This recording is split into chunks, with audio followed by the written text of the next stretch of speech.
all you wished upon of vloggers, and thank you so much for coming back and joining me. How is everyone keeping? I hope you're all keeping well. So I literally today was out all morning, came home, had about an hour free, and I was able to get my hands on watching the first episode of a series that I have really been looking forward to all year, which of course is, The Mandalorian, and as a Star Wars fan, and I just really was looking forward to this, as I'm sure a lot of you know. Really loved all the trailers.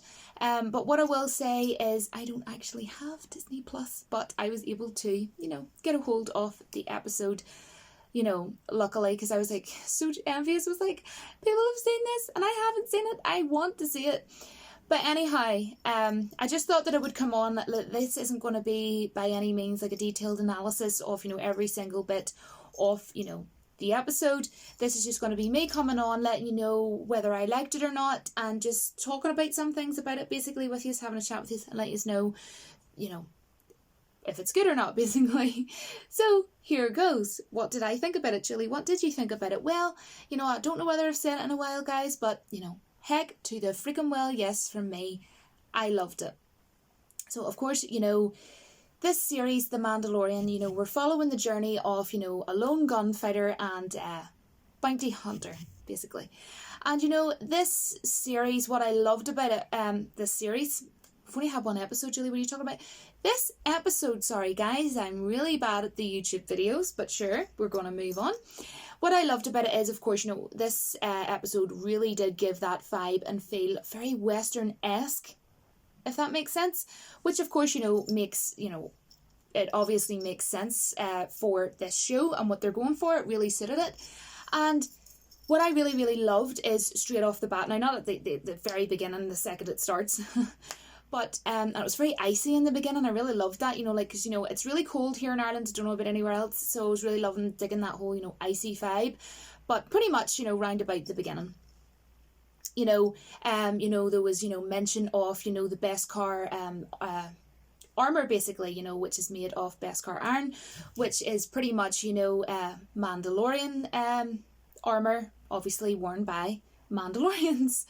Of course, you already know this, but what I'm basically trying to say is I like that, they put that in there, and the, the mention of that. I thought that was pretty cool, straight off the bat. And we got to see the Razor Crest, which we all got to see in the trailers. We were all freaking out about, and we're like, oh my gosh, this is really cool. Loving life. And we really got to see, a real, up close and personal, zoomed in shot of course, we got to see it up close, of the Razor Crest. And that was looking super cool. Loved those things. And something that I really, really loved in specific about, the Razor Crest was, the carbon freezing. Because, in Clone Wars, I'm sure a lot of you have seen, the series Clone Wars, but in that, what they pretty much done, was, the same thing, the carbon encasing, basically. And the reason why that was done was, so that it wouldn't be sort of like noticed, when it went through like scanners, basically. And I know I spoke on this quite a bit when I did my last trailer reaction for, the little short clip, the clip of The Mandalorian, the last one that was out about a week ago or whenever it was out. And of course, we also seen this in, Empire Strikes Back, when Han Solo was encased, and I'm as random as you're going to get them, so I thought I would show you my really heavy keychain just while I'm at it, because, makes sense, we're talking about it, so why not? It's not that random really then, is it? I don't know. Just gonna let me know. I do have some notes written on my Mac, guys, because honestly, I have barely been in the house today at all, apart from like an hour earlier, as I was saying, kind of like in between when I was out earlier and, coming home, and an hour before my lesson. So I literally, I just wrote my thoughts down quickly before my lesson, and we're going to carry on, right? So something that I really loved is that, I was getting Empire Strikes Back vibes, and I was also getting Attack of the Clones vibes. I was also getting Clone Wars vibes. And I know I mentioned pretty much all of that in my, trailer reaction. But Ugnaught, played by Nick Nolte, loved him in the trailer, and he was great in this. He really does well at the voice as well, and I love Ugnaught, of course, from the Clone Wars and everything as well, yada yada. And, obviously I know that this isn't a movie, you know, quite obviously, and there's something I want to sort of say, like, when I was doing reactions and things like that, I noticed quite a lot of people, and you know, there's nothing wrong with it, like some people, you know, maybe just didn't know, were sort of like thinking that this was actually a movie, but obviously, of course, you know, I know that it's a series. But you know what I noticed though? When I was watching this, I don't know if this is going to make any sense, but it felt more like Star Wars-esque. Like I was sort of sitting watching, you know, like not obviously watching the, you know, original Star Wars movies, but I mean, like, you know, it kind of gave me more of those like hitting the feels sort of type deal, because with the Star Wars that we've kind of somewhat been getting as of lately, you know, it didn't feel really like proper Star Wars. Didn't feel like proper Star Wars. My notes went away there, guys, and I didn't give it permission to go away. So how dare it, computer? How dare you? Notice obviously the music score in this, which I want to talk about now. I did make a video almost a year ago. It was just like an audio video that I made on my channel, specifically about the composer of this, called Ludwig Göransson, because I was so happy that he was going to be doing the music composition of this, because I am a fan of his. I was well aware of who he was. I've known about him for years, listened to his music. I sing, write, and you know, play guitar, so I do take a big interest in music. So he did music for Black Panther. If you've played Bloodborne or anything like that, you will be aware of, you know, his music and what it sounds like and everything. And he's brilliant. He's so talented at what he does, and it really suited the scenes. You know, that the music was, you know, obviously matching, you know, it suited really well. I really liked the music, to be honest. But one thing I will say, and I'm really sorry that this is going to sound negative towards Ludwig, and I'm sorry because, you know, I love his stuff, but I think it was in and around, what have I wrote here, around 26 minutes or so in, it sounded a bit too much like, too samey, almost like I was watching Rocky. Like, not even gonna lie, like if you go 26 minutes or something or so in, please tell me, is it just me? Because I need to know. I mean, I know Apollo Creed's in this, quite literally, but that doesn't mean to say, I mean, we're going for like Western vibe, Western-esque, and I wasn't getting that, and it just like seemed really out of place to me. And I'm sorry, I'm not meaning to sound really negative, but it kind of was like, that's kind of weird.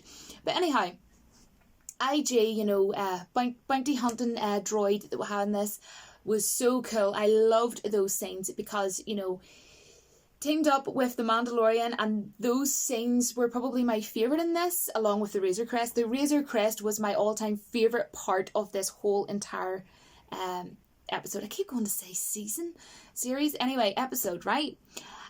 So cool, honestly. And this is the thing. I think that this was so well shot, and you could really sort of get that feel.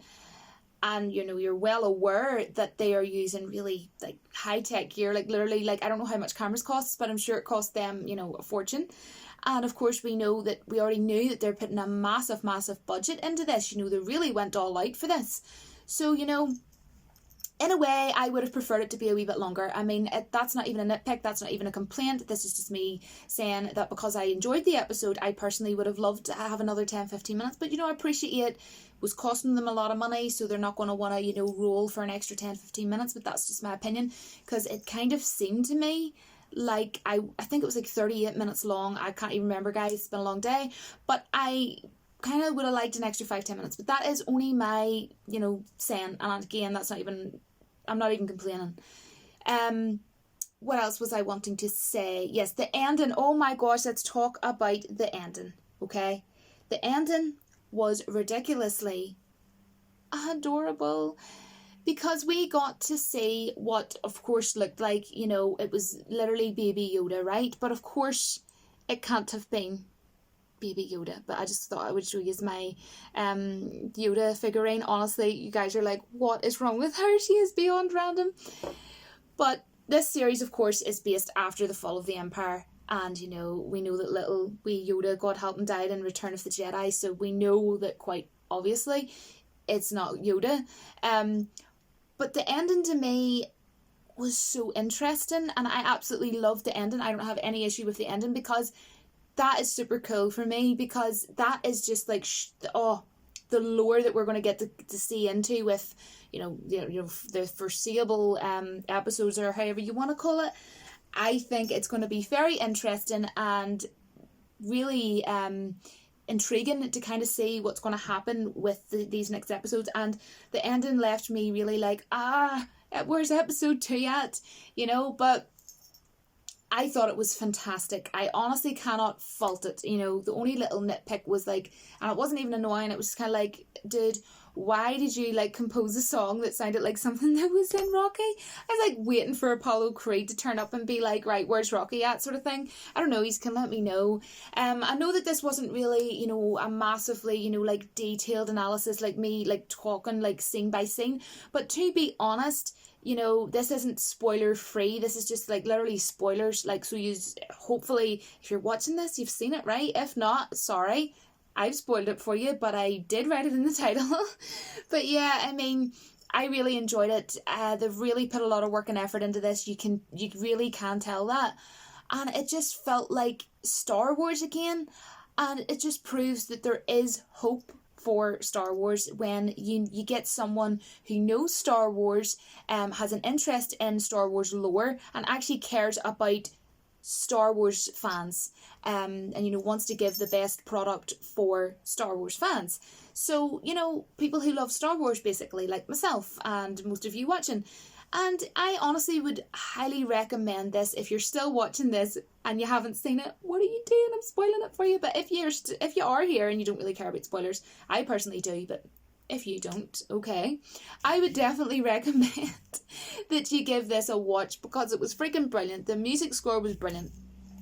Characters were brilliant. Visually, like, was fantastic. Like, the cinematography was brilliant. And as I say, you know, visually, I was just really feeling like this is Star Wars, you know. This is more toward, like, original trilogy vibes than anything, you know. And, you know, being a fan of the Clone Wars, you know, I was definitely really enjoying it as well. And you can let me know if there's anything that you didn't really like about this. I know that a lot of people have been crying about it, you know, it's going to be woke. Before the first episode's even out, there was literally nothing in that freaking episode that was woke. No doubt people, you know, will come out and be like, oh my gosh, this was woke, that was woke. There's something wrong if you think this was woke. It really wasn't. It was just a brilliant episode. Was it the most like off the chain episode? What am I even talking about? Off the chain? I don't even speak like that. What was it, like the most amazing episode of something that I've ever watched in my whole entire days? Like, no. But was it freaking brilliant? Yes, it was. But it wasn't like insanely mind blowing to the point where I was like, wow, this is the best thing I've seen in years. Do you know where I'm coming from? But it has given me so much hope. I loved it. I enjoyed it. I really don't have anything negative to say about it. And I was so happy at how well it turned out. And the end was so adorable. Oh my good goodness. Wow. That was fantastic how they ended that episode. Heck to the freaking well, yes for me. Tick, tick, tick. Let me know all your thoughts and opinions, and I think I have kept you way more than long enough. I hope I have not completely bored you to tears. Let me know all your thoughts and opinions down in the comments below, and I will look forward to hearing from you. And until then, I'll see you next time. Bye, guys.